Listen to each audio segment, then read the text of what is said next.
Namaste. I've been discussing about different types of management process, management function of management, process of management, work and strategy, and how manage different types of organizations and institutions properly for getting efficiency and effectiveness in the business. So there are so many activities of the business that I have been discussing, like planning, organizing, controlling, motivating, leading, decision-making, etc.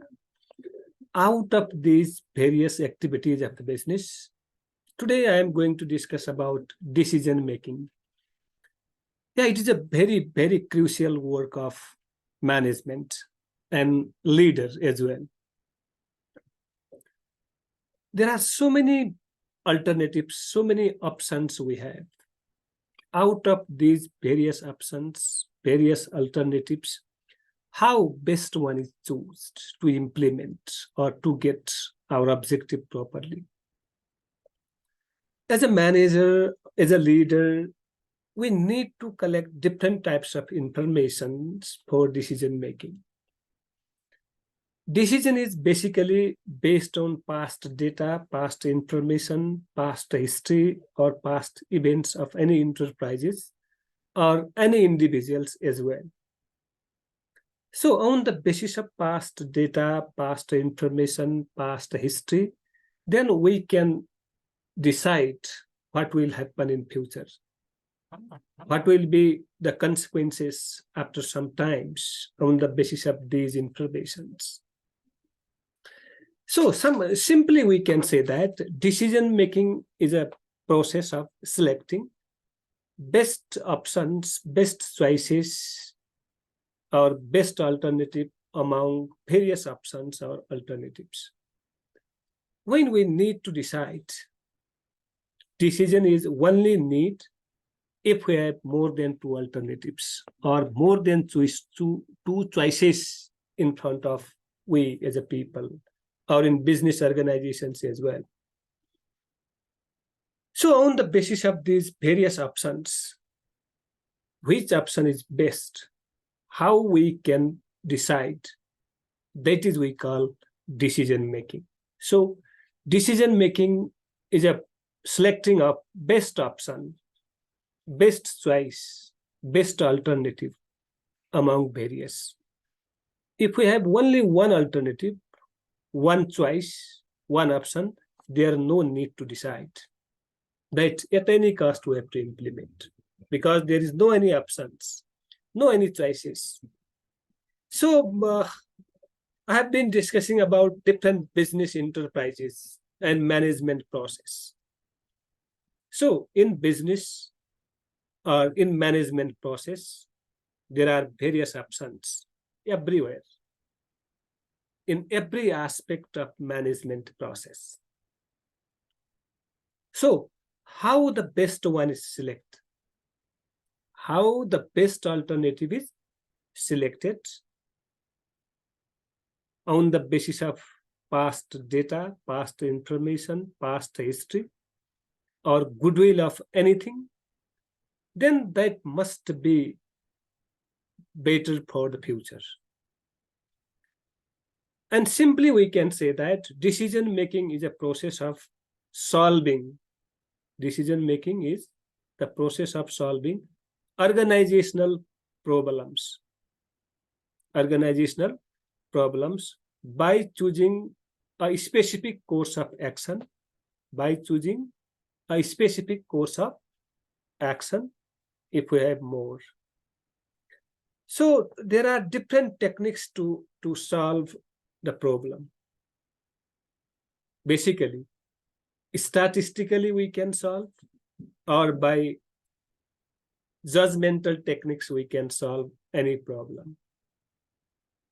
So in modern business era, there are so many problems arises in front of manager, in front of leader, in front of any management process.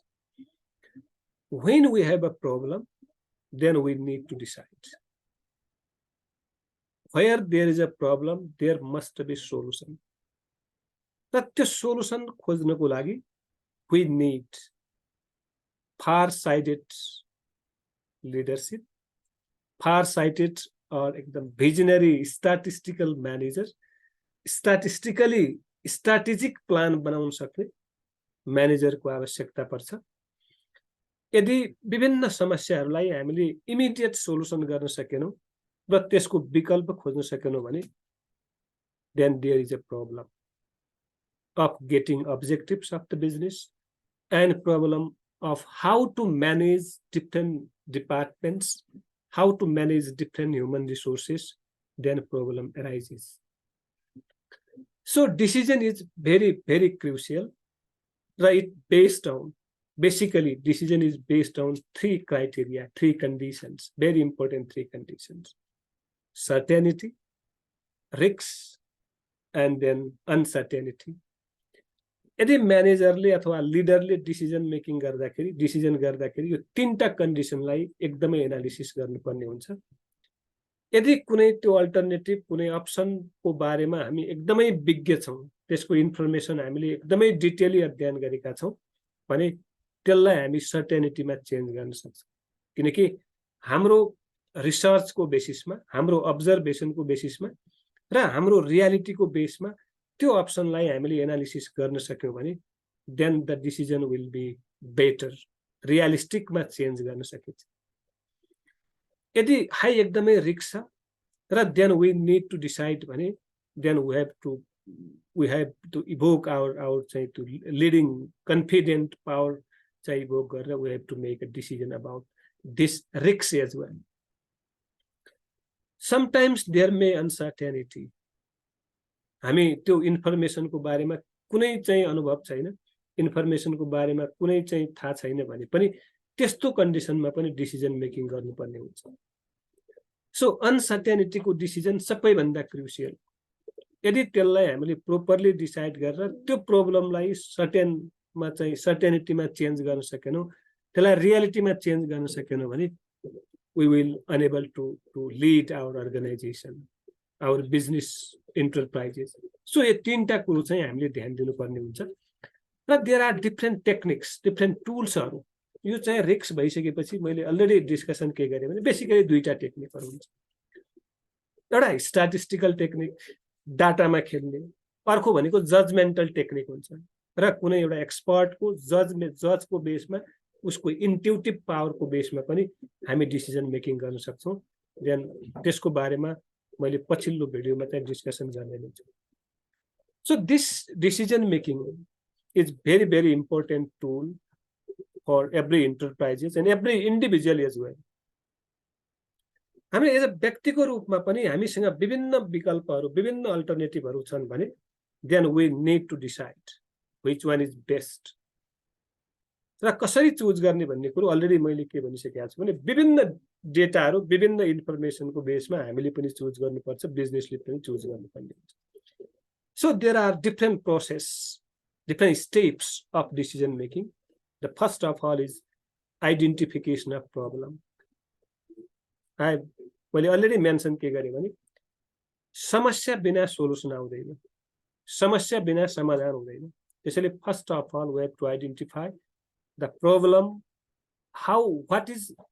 what we decide, के को बारेमा decision गर्ने, कसरी decision गर्ने, किन चाहिँ त्यो problem rise भयो भन्ने कुरोको बारेमा हामीले डिस्कसन नगरिकन हामी चाहिँ सोलुसन गर्न सक्दैछौँ। First of all we have to identify the problem, then we have to analyze the problem which already we identified. के कारणले गर्दाखेरि त्यो प्रब्लम आएको हो? Because there are different environment, basically internal and external फोर्सेसको कुन फोर्सले गर्दाखेरि हाम्रो प्रब्लम रेज भएको, that we have to identify. यदि हाम्रा internal mechanism, internal system, internal प्रोसेसले प्रब्लम आएको भने then easily we can solve. यदि एक्सटर्नल फोर्सले गर्दाखेरि प्रब्लम रेज भएको भने then we need to decide. Then in that condition there is a very very एकदमै common sense analytical power use गरेर हामीले डिसिजन मेकिङ गर्नुपर्ने हुन्छ। Then third one is development of alternative. Then we have to develop. या there various alternatives we have to develop. Alternative A, alternative B, alternative C, alternative D.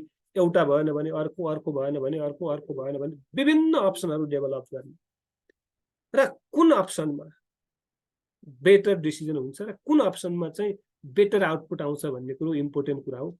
That we have to analyze.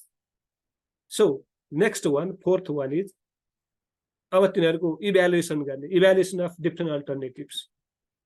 Alternative A B C D हामीले selection choose गर्यौँ analysis गर्नको लागि भने then which one is best. प्रत्येक individual option, individual चाहिँ हामीले अल्टरनेटिभलाई चाहिँ फरक फरक पारामा फरक फरक चाहिँ एङ्गलले फरक फरक डाइमेन्सनको बेसिसमा एनालिसिस गर्नुपर्ने हुन्छ र त्यो विभिन्न चाहिँ अल्टरनेटिभलाई एक एक गरेर इभ्यालुएसन गर्ने. त्यो इभ्यालुएसनको बेसमा बल्ल हामी which one is the best that we have to select on the basis of विभिन्न evaluation criteria. Then we have to select the best one, which is best. Suppose as a student, there are so many options in front of us. हामीले के पढ्ने, कहाँ जाने, के गर्ने भन्ने विभिन्न अप्सनहरू आयो भने त्यो अप्सनमा सबैभन्दा बेस्ट कुन हो भन्ने कुरो एनालिसिस गर्नुपर्ने हुन्छ. विभिन्न ठाउँको इन्फर्मेसन, विभिन्न त्यो अल्टरनेटिभको चाहिँ एनालिसिस गरिसकेपछि then which one is best that we have to determine, we have to select. Even पढ्ने केसमा होस्, इभन विदेश जाने केसमा होस्, इभन कुनै जब खाने केसमा होस्, कुनै चाहिँ रिक्रुटमेन्ट सिलेक्सनका प्रोसेसमा पनि we need to decide. एउटा इन्डिभिजुअलले पनि. बट हामी चाहिँ कम्पनी, एउटा इन्टरप्राइजेस, बिजनेस पढ्दैछौँ भने बिजनेसमा त त्यस्ता प्रब्लम धेरै रेज हुन सक्छन्. प्रत्येक डिपार्टमेन्टमा मैले योभन्दा अघिल्ला विभिन्न डिपार्टमेन्टहरूको बारेमा डिस्कसन गरिसकेका छु, विभिन्न अल्टरनेटिभहरूमा डिस्कसन गरिसकेका छु. यो मेरो युट्युब च्यानलमा हजुरलाई एकदमै चाहिँ स्वागत छ. सजेसनको अपेक्षा गर्दछु, विभिन्न लाइक एन्ड सब्सक्राइबको अपेक्षा गर्दछु र मैले विभिन्न डिस्कसन गरेका टपिकहरूबाट हजुरलाई केही न केही नलेज हुन्छ भन्ने पक्कै विश्वास गरेको छु. So then finally second last, that implementation is needed. After selecting the best choice, then we need to decide how to implement. Implementation is needed. Planning आफैमा के पनि होइन. हामीले प्लान बनाउँदाखेरि बेस्ट एन्ड बेस्ट प्लान बनाए पनि that is in vain. If and until and unless if it is not implemented properly on the basis of planning, that is in vain. Worthless. So implementation is the very, very important and crucial part of management, and manager as well as leader.